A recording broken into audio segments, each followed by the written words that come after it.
समस्त को सुप्रभात एवं प्रभु जीशुख्रीष्ण नाम रे आपण मानक प्रेम नमस्कार जनावछि। लाइव पाथ यूट्यूब चैनल रे आपण मानक स्वागत करूछि। प्रभात समय परमेश्वर को धन्यवाद दिए एवं आपण मानक धन्यवाद दिए। आपण मानक सम्मुख रे गोटे वाक्य रखिबा निमंते पुनर्बार आज मध्ये गोटे सुजोग पाइछि। सेति आसंता मन गोटे वाक्य देखि जिबा। मो सहित गोटे वाक्य खुलंतु। हितोपदेश पुस्तक 23 अध्याय 24 पद एवं 25 पद। हितोपदेश पुस्तक 23 अध्याय 24 पद एवं 25 पद। एठार लिखा जाइछि, धार्मिकर पिता अतिशय आनंद करे, पुणी ज्ञानी संतानर जन्मदाता ताहा हेतु हृष्ट हुए। तुम्भर पिता और तुम्भर माता हृष्ट हेतु तुम्भर गर्भधारिणी आनंद करू। प्रभु वाक्य आम समस्त को आशीर्वाद करंतु। गत समय मु प्रचार करथिले, सेतेबेले मु कहूथिली मूर्खर पुत्र जे परिवार मध्य जन्म होता है सेथिपाई पिता माता से माने शोक संचय करिथांती, दुख करिथांती। आ मूर्ख पुत्र जन्म होइतिबा हेतु निजर माँ दुख प्रकाश करिथाए, बापा दुख करिथांती। जहा कि हितोपदेश 17 अध्याय 21 पद एवं 25 पद ताहा लिखा जाइछि। किंतु एही प्रभात समय आपण मानक सम्मुख रे रखिबा पई चाहूछि जे 23 अध्याय 24 और 25 पद आम देखुछु, धार्मिकर पिता अतिशय आनंद करे, मूर्खर पिता दुख करे, किंतु धार्मिकर पिता अतिशय आनंद करे। पुणी ज्ञानी संतानर जन्मदाता ताहा हेतु हृष्ट हुए। जो पुओ कि झियो से माने ज्ञानी अटंती, सेथिपाई सेमानकर पिता माता हृष्ट हुअन्ति। धार्मिकर पिता अतिशय आनंद करे, पुणी ज्ञानी संतानर जन्मदाता ताहा हेतु हृष्ट हुए। तो जो पुओ झे माने धार्मिकता, जो पुओ झे माने आज्ञाकारी, जो पुओ झे माने माँ बापांकर कथा को मानती, माँ बापांकर कथा अनुसार चलती, बाइबल कहूची, वाक्य कहूची, आउ सेमानकर पिता माने पिता माता अतिशय आनंद करती। तुम्भर पिता और तुम्भर माता हृष्ट हुंतु, तुम्भर गर्भधारिणी आनंद करू। धार्मिकर पिता माता कौन हेबे? से माने हृष्ट हेबे, हृष्टपुष्ट हेबे, से माने उत्तम स्वास्थ्य रहिबे। तुम्भर गर्भधारिणी आनंद करू। जो माँ गर्भरे धरी से जन्म करथिबो से माँ आनंद करिबो। प्रभुकर महिमा हो।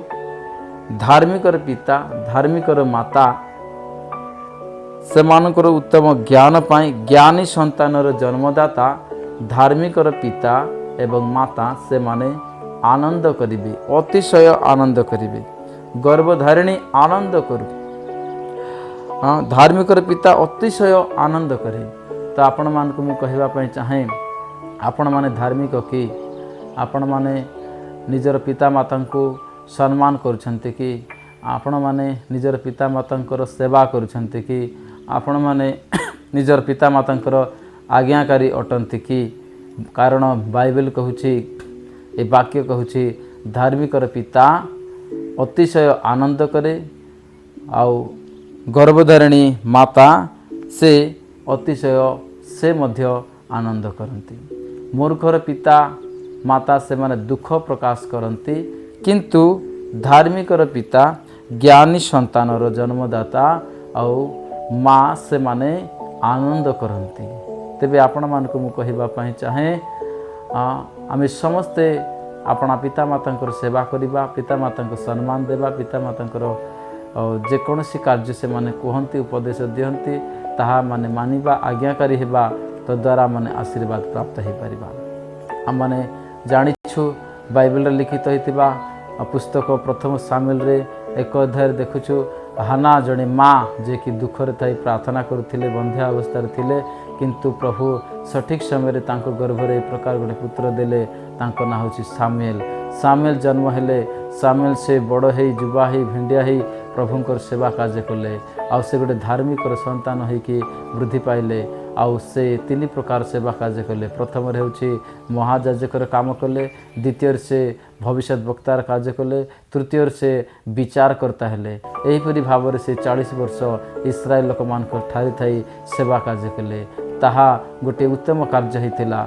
इस्राएल लोक मानकर उद्धार निमंते से गोटे विचार करता महायाजक भविष्यत वक्ता भाव सेवा कार्य करथिले आ 3टी स्थान जाई से सेवा कार्य करथिले तद्वारा निजर माता हाना बहुत आनंदित होइतिले से गर्भधारण करी सामुएल को जन्म देथिले तद्वारा से आउ सही सामुएल जुबा है भेंडिया है परमेश्वर सेवा कार्य करथिले तो से गोटे धार्मिक संतान होइतिले ज्ञानी संतान बुद्धिमान संतान होइतिले सेथिपाई तांकर माँ बापा से माने आनंदित अटंती किंतु मूर्ख पुओ माने एली तार 2 अध्याय लिखा जाइए प्रथम सामुएल 2 अध्याय एलिंकर 2 जन पुत्र से माने पापर कार्य करथिले जद्वारा कि से माने तो समागम तंबू निकट रही स्त्री मान सहित व्यभिचार कर्म करथिले व्यभिचार काम करथिबा हेतु ए प्रकार गोटे समय आसिला गोटे बहुत बड़ पैलेस्टाइन एवं इस्राएल लोक मान मध्य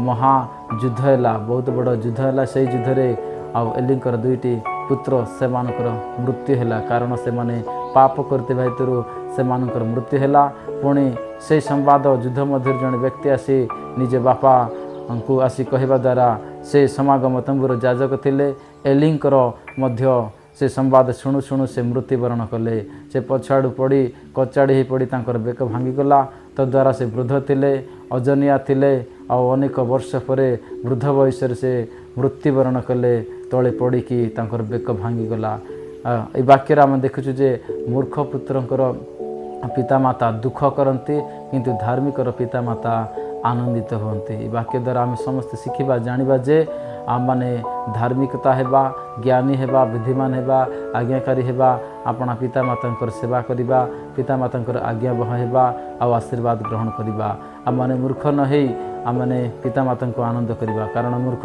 पुत्र बा पुओ बा झील निजर परिवार निमंते कलंकित होती परिवार दुख देते परिवार समस्या देते परिवार विभिन्न प्रकार कलंकर कार्य गुड़ाक करते जहाँकि लज्जाजनक होता है से आमने निजर पितामाता निमंते आशीर्वादर कारण होगा मंडली निमंते समाज निमंते गोटे उत्तम संतान संतति हो आमने जगत मध्य थी निजर पितामाता को सम्मान देवा प्रभु ए वाक्य द्वारा आम समस्त प्रचुर परिमाण में आशीर्वाद करंतु आमेन समस्त प्रेज द लॉर्ड।